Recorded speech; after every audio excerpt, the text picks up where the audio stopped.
Hey guys, welcome to the channel. In this video, I'll show you how to retrieve deleted text messages on Android without a backup. Let's get started. If you're a Samsung user, you're in luck because Samsung automatically moves deleted messages to the trash where they're kept for 30 days. You can simply retrieve them from there. However, if you're using another Android phone, you might not have that trash feature. So what can you do if you have a cloud backup on your phone? You can try restoring your messages from there. Most Android phones come with their own cloud service. So just go into your phone's settings, find the backup and restore section, and check if there's an option to restore messages. For example, Samsung users can go to Settings, then Accounts and Backup, and tap on Restore Data. But what if you don't have a backup? Don't worry. Here's the second method.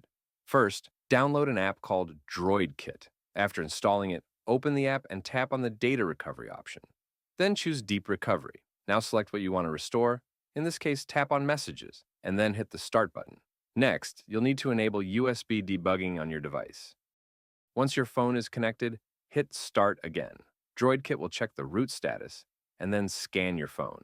After a few moments, you'll see all your recoverable messages listed on the screen. Simply select the messages you want to restore, and you'll get the option to save them either to your PC or directly back to your phone. And that's it. Your deleted messages will be restored easily. Thanks for watching.